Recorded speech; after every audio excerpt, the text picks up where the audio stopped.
Hi guys, welcome to my channel. இன்றைக்கி கேரளா போகலான்னு சொல்லிட்டு பிளான் பண்ணிவிட்டு ட்ரெயின் புக் பண்ணியிருக்கோம், சென்னையிலேருந்து எர்ணாகுளம். ஸோ அதனால் நான் ஜோலார்பேட்டை ரயில்வே ஸ்டேஷன் வந்திருக்கேன். கிருஷ்ணகிரியில் ட்ரெயின் ரயில்வே ஸ்டேஷன் இல்லைன்னு சொல்லிட்டு எல்லாருக்கும் தெரியும். ஸோ அதை வேற ஞாபகப்படுத்திட்டீங்க. நெஞ்சமெல்லாம் பொண்ணா இருக்கு தம்பி, மறக்க முடியல. அதனால் நான் ஜோலார்பேட்டை கிளம்பி வந்துட்டேன். ஆக்சுவலி ஃப்ரெண்டு சென்னையிலேருந்து கிளம்பி வந்துட்டுருக்கான் ட்ரெயினில். அவனோட சேர்ந்து தான் இப்போ நான் கேரளா போக போகிறேன். இதுதான் நம்ம போகக்கூடிய ட்ரெயின் வந்துருச்சு. ஸோ அவங்க கூட போயிட்டு ஜாயின் பண்ணிக்கலாம். நைட் டைம்ன்றதுனால சரி ஸ்டெப்ஸில் போய் கொஞ்சம் நேரம் உட்காந்துட்டு கொஞ்சம் பேசிட்டு வீடியோலாம் எடுத்துகிட்டு அப்படியே போய் தூங்கிட்டோம். காலையில் ஒரு 4 மணிக்கு நாங்கள் எர்ணாகுளம் ரீச் ஆகிட்டோம். அங்கேருந்து பக்கமாக ஒரு 500 மீட்டரில் ரூம் புக் பண்ணியிருந்தோம். போயிட்டு செக்இன் பண்ணிவிட்டு ஒரு 2 hours மட்டும் கொஞ்சம் தூங்கணும். அப்புறம் காலையில் எழுந்து ரெண்டல் பைக்கு ஒன்று புக் பண்ணியிருந்தோம், எடுத்துகிட்டு நாங்கள் கிளம்பிட்டோம். இங்கேன்னா அதிரம்பள்ளி ஃபால்ஸ் தான் நாங்கள் போயிட்டுருக்கோம். இப்போது நாங்கள் தெரியாமல் தனமாக இந்த மந்த் நாங்கள் பிளான் பண்ணி வந்துட்டோம்னு நினைக்கிறேன். ரொம்ப வெயிலாக இருக்குது. நம்ம ஊரை கம்பேர் பண்ணும்போது இங்கே ரொம்பவே வெயிலாக இருக்குது. ஸோ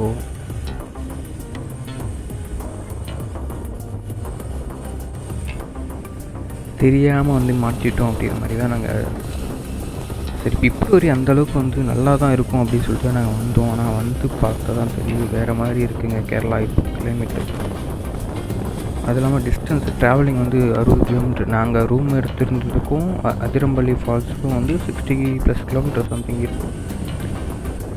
நாங்கள் ஏன் அங்கே எர்ணாகுளத்தில் ரூம் எடுத்தோம்னா அங்கே கொஞ்சம் ஒர்க் இருந்துச்சு. ஸோ அதனால் அங்கே ரூம் எடுத்துகிட்டு நாங்கள் அங்கேருந்து கிளம்பி வந்தோம். ஆனால் வரத்துக்குள்ளவே ரொம்பவே டயர்ட் ஆகிட்டோம். செம்ம வெயிலுங்க, தாங்க முடியவே இல்லை.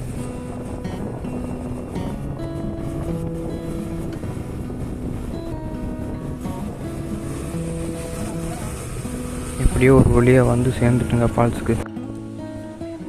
இங்கேருந்து பார்க்கும்போது செம்மையாக இருந்துச்சுங்க. வியூவெல்லாம் பார்த்துட்டு அப்படியே அடித்து வெயிலுக்கு டயர்ட் ஆகிட்டோம். அப்படியே போயிட்டு ஒரு குழியில் போட்டு கீழே இறங்கி போகணுங்க. ஃபால்ஸை பார்க்கறதுக்காக கீழே போயிட்டோம்.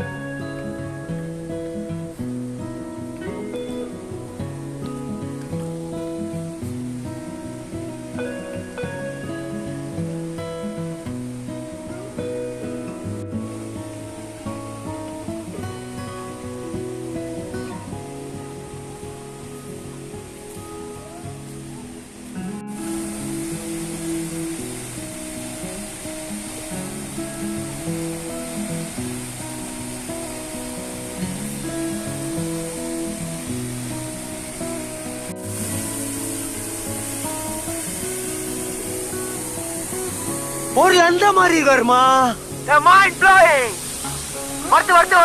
நம்ம பார்த்த வேலை எல்லாம் வருமா?